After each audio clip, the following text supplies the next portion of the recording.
Hi friends, welcome back to Kiran fact sports channel. IPL 2024లో sun rise Hyderabad అయితే కాస్త set అయినట్టు కనిపిస్తుంది. కొత్త కెప్టెన్, కొత్త కోచ్ వచ్చాక కొత్త డిసిషన్స్ కూడా చాలా ఫాస్ట్గా తీసుకుంటున్నారు. అండ్ టీం ఈసారి చాలా వరకు సెట్ అయింది అనుకున్నవారు వీడియోని లైక్ చేయండి.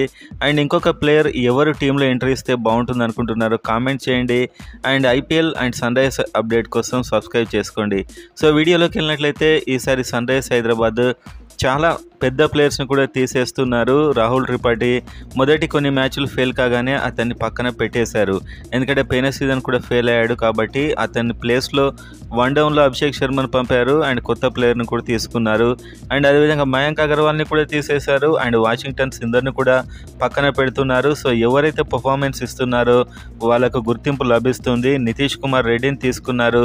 అతడు ఒక 6-4తో మ్యాచ్ని అయితే ముగించాడు. సో మొత్తానికి నితీష్కి నెక్స్ట్ మ్యాచ్లో ఖచ్చితంగా అవకాశాలు ఇస్తారు. అది కూడా మంచి పొజిషన్లో పంపే అవకాశాలు కూడా ఉన్నాయి. ఎందుకంటే హిట్టింగ్ చాలా క్లారిటీగా, చాలా క్లియర్గా మిడిల్ ఆఫ్ ద బ్యాట్ చేస్తున్నాడు కాబట్టి అతనికి ఛాన్స్ ఇస్తారు.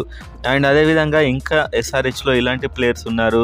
వాళ్ళకు టైం అయితే రావట్లేదు. ఇప్పటి వరకు ఎంతో కాలంగా చూస్తున్నారు. ఒకటి శాన్వీర్ సింగ్, బ్యాటింగ్ బౌలింగ్ చేయగలడు శాన్వీర్ సింగ్. అండ్ ఇతని అవకాశం కోసం చూస్తున్నారు. కానీ చాలా కష్టమే ఈ సీజన్ అని చెప్పొచ్చు.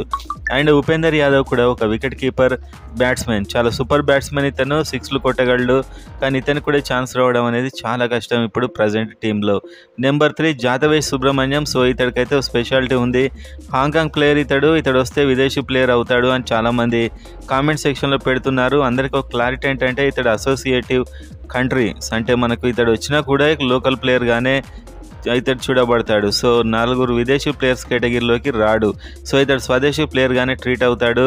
అండ్ ఇతడికి ఒక ఛాన్స్ వచ్చే అవకాశాలు అయితే డెఫినెట్గా ఉన్నాయి. అండ్ గ్లెన్ ఫిలిప్ ఎంతో టాలెంట్ ఉన్నా కూడా బెంచ్ మీదే ఉంటున్నాడు.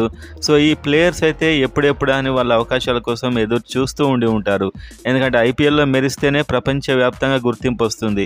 సో ఆ ఛాన్స్ కోసం చూస్తూ ఉంటారు. ఆ అదృష్టం అయితే నితీష్ కుమార్కి పోయిన మ్యాచ్లో వచ్చింది. మంచి ఇంపాక్ట్ క్రియేట్ చేశాడు విన్నింగ్ 6తో. సో మొత్తానికి ఈ 4 మీకు ఎవరు చాలా ఎక్సైటింగ్ అనిపిస్తున్నారు అనేది కామెంట్ అయితే చేయండి.